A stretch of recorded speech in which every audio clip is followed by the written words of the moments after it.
मेरी तरफ नहीं देखती हैं। बोले उतार के फेंक दे इसको। मैंने कहा फिर लड़कियां नहीं दिखती हैं। प्रॉब्लम सब तरफ से सब। अभी ये अनुज हमको उधर से गेस्ट हाउस से लेके आ रहे तो दो लड़कियां वहां बैठी हुई मेरे को देख के कहने लगी, उनके पास एक लड़का बैठा, वो लड़का मेरे से बोला, बोले चश्मा लगाता है तो उल्लू नजर आता है। मैंने कहा नहीं लगाऊंगा तो तू गधा नजर आएगा। नंबर का चश्मा है, मेरी अपनी प्रॉब्लम है। सरदार जी की बात बता रहा था, सुरेंद्र सिंह जी ने अभी इंडिको गाड़ी खरीदी, आए वापस आके बोले यार फेल गाड़ी ले ली। मैंने कहा गाड़ी तो बढ़िया है। बोले नहीं बेकार गाड़ी है। मैंने कहा क्या हुआ, गाड़ी तो फर्स्ट क्लास है। बोले यार माँ को दिखाने गया था, 20 किलोमीटर दूर गांव है, माँ को दिखाने गया था, गाड़ी जाने में 20 मिनट लगे, वापस आने में 7.5 घंटे लग गए। मैंने कहा 7.5 घंटे? बोले हाँ। मैंने कहा कैसे? बोले गाड़ी फेल है। मैंने कहा हुआ क्या? बोले कंपनी वाले भी बेवकूफ है, जाने के 4-4 गियर लगा रखे, वापस आने का एक ही गियर लगाया। भाई मेरा रिवर्स में आया। ये हमारे सुरेंद्र सिंह जी के किस्से हैं। मैं आपको एक दो छोटी छोटी कविताएं सुनाता हूँ। आज हम कुमार के यहाँ गए, बच्चों की बात कर रहे थे। मंजू जी आप एक टेक्निक कहाँ चली गई? अब बोल रही थी कि साबुन भी बेच रहे हैं कपड़े उतार के। अब सूट टाई पहन के क्या साबुन की एड या मॉडलिंग कर सकता है कोई? अरे टाई का विज्ञापन करना होगा तो सूट दिखाएगा, अब साबुन का विज्ञापन है तो कपड़े तो उतारने पड़ेंगे। मालूम नहीं है, बोलते हैं, जबरदस्ती बोल जाते हैं, उसमें हास्य पैदा हो जाता है। मैं आपसे निवेदन करता हूँ, एक दो छोटी छोटी कविताएं आपको सुनाता हूँ। कुमार विश्वास के घर गए तो इनकी पत्नी मेरे से कहने लगी, बैठो बैठो हम भैया चाय बना दें। मैंने कहा भाभी मैं चाय नहीं पीता। बोले क्यों? मैंने कहा मेरे को एसिडिटी होती है। बोले हाँ ये 26 जनवरी से लोकल हो गई है, 9-5 पे ही मिलने लगी है। मैंने कहा एसिडिटी होती है, एसटीडी नहीं होती है। बोले ये क्या होती है? मैंने कहा बीमारी होती है। बोले अच्छा मैं दूध लाती हूँ। एक गिलास दूध लेके आई, मैंने वो दूध देखा, फेंक दिया, ढोल दिया। दूसरा गिलास लेके आई, मैंने वो गिलास भी फेंक दिया। तीसरा गिलास जब मैं फेंकने जा रहा था दूध का तो मेरे से कहने लगी, क्या हूँ भैया हम आपके लिए 3 गिलास दूध लाए, आप फेंक रहे हो। मैंने कहा भाभी दूध में मक्खी है। भाभी बोली मक्खी दूध में नहीं है, चश्मे के कांच पे चिपकी हुई है। हमारे साथ प्रॉब्लम है साहब। अपना चेचिस भी अलग टाइप का है। मैं आपको एक हास्य की कविता सुनाता हूँ, सुनिएगा, मजे की कविता। एक कौम पाई जाती है साहब, उस कौम को, उस जाति को बोलते हैं रायचंद, राय बहादुर, राय सिंह। ये वो लोग होते हैं जो अनवांटेड सजेशन देते हैं, जबरदस्ती। आप कोई भी काम करिए ये आपको राय देने आएंगे। ये खुद के स्कूटर का, मोटरसाइकिल का पेट्रोल जला के आएंगे। इनको कहते हैं रायचंद। इनका एक ही काम होता है राय दो। ये बड़े में भी पाए जाते हैं, छोटे में भी पाए जाते हैं, महिलाओं में भी होते हैं, पुरुषों में भी होते हैं। इनका एक ही काम बस राय दो। कोई मांगे या नहीं मांगे, दो। मेरे एक दोस्त की दादी खत्म हो गई, हम उसको उठाने की तैयारी कर रहे, इतने में ही मेरे कंधे पे किसी ने हाथ रखा। मेरे से कहने लगे भाई साहब कहाँ ले जाएंगे? मैंने कहा स्विमिंग पूल में ले जाएंगे। बोले यार आप बहुत मजाक करते हो। मैंने कहा मर गई है तो शमशान ले जाएंगे।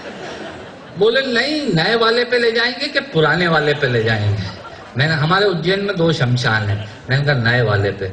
बोले यार पुराने वाले पे ले जाते तो वहां का मजा कुछ और है। मैंने कहा इस डोकरी को कहीं भी जला दो, इसके जलने से तेरे मजे का क्या लेना देना। पर नहीं साहब, आदमी राय दिए बगैर मानता नहीं है, और राय दिए बगैर उसका बस नहीं चलता, वो हर जगह राय देता है। मैंने वहां से एक कविता निकाली। आदमी इतना चालू हो गया साहब, हम किसी के यहाँ बीमारी में तबियत पूछने जाते हैं तो बुके लेके जाते हैं। ये 2-in-1 प्रोग्राम है। बुके लेके जाओ, बीमार के सिराहने रख दो, बच गया तो ठीक, बहुत अच्छे, नहीं तो आपकी तरफ से फूल चढ़ ही गए हैं। आदमी इतना चालू हो गया था। और राय देने वालों पे बात कर रहा था, मैं आपसे बता रहा था। मेरे एक दोस्त ने, बेचारे ने मिठाई की दुकान खोली और बोर्ड लगाया कि हमारे यहाँ ताजी मिठाइयाँ मिलती हैं। अगले ही दिन एक रायचंद हाजिर हो गए।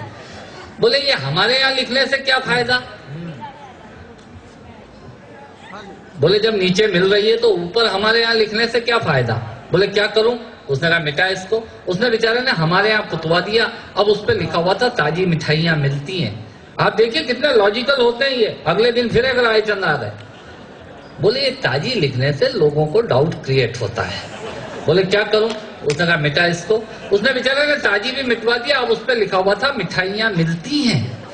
अगले दिन फिर एक रायचंद हाजिर हो गए। बोले बेवकूफ, आदमी पहले नीचे शोकेस में मिठाई देखेगा कि ऊपर बोर्ड पे पढ़ेगा? बोले नीचे देखेगा। बोले फिर ऊपर लिखाने से क्या फायदा?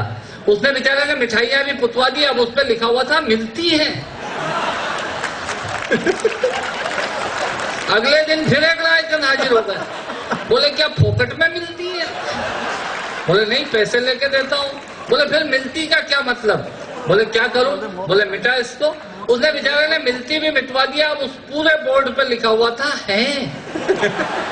अगले दिन फिर एक रायचंद हाजिर हो गए। बोले बेवकूफ, जब शटर खुला है, शोकेस में मिठाई है, इसका मतलब है कि है।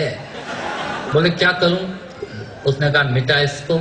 उसका पूरा बोर्ड उन रायचंदों ने, राय बहादुरों ने, राय सिंहों ने साफ करवा दिया। साहब, ये कौम होती है अनवांटेड सजेशन देने वाले लोगों की।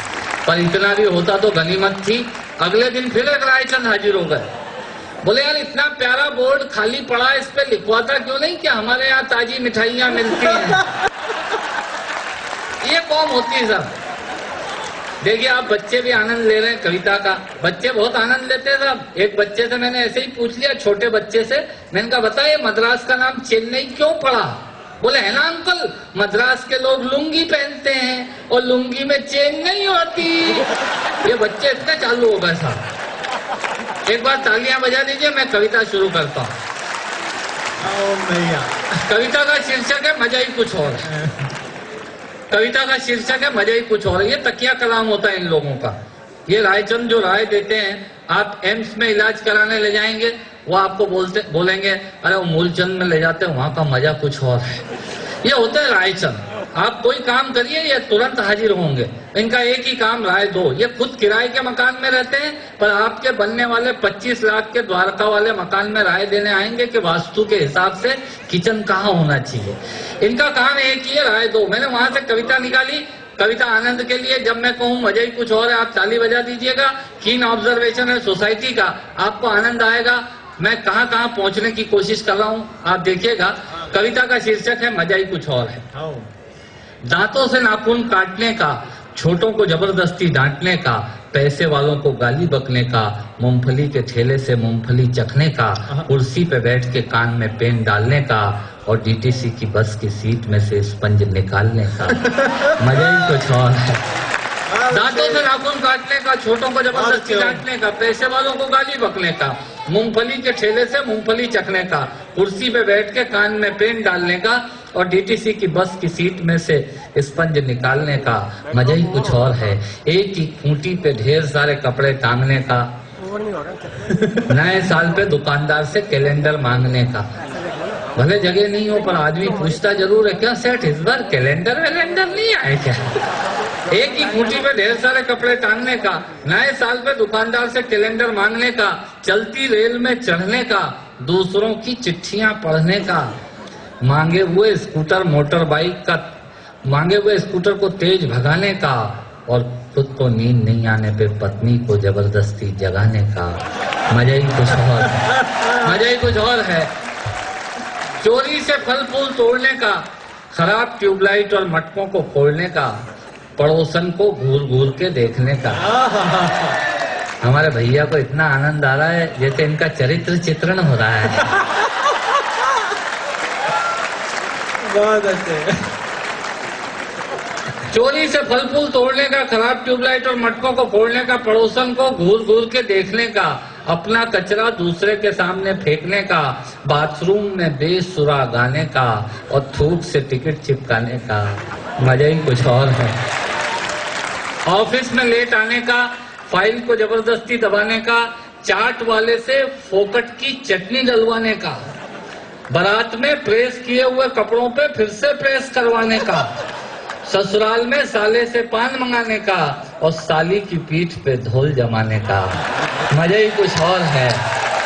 दो दोने लगाने का, आरती में सबसे ज्यादा फटा हुआ नोट चढ़ाने का, दूसरे के मोबाइल फोन से चिपकने का, पान और गुटकों को इधर उधर पिचकने का, कमजोर से बेमतलब लड़ने का और पत्नी को रोज रोज परेशान करने का। मजा ही कुछ और था। मित्रों, श्रोताओं को भी कविता सुनाने का मजा ही कुछ और होता है, पर मेरा मन उस वक्त रोता है जब मजे के लिए शब्द अपने अर्थ खो जाते हैं, बैठे ही सो जाते हैं। यदि आप जीवित और जागृत हैं तो प्रमाण बताइए, कविता खत्म करता हूँ। तालियां।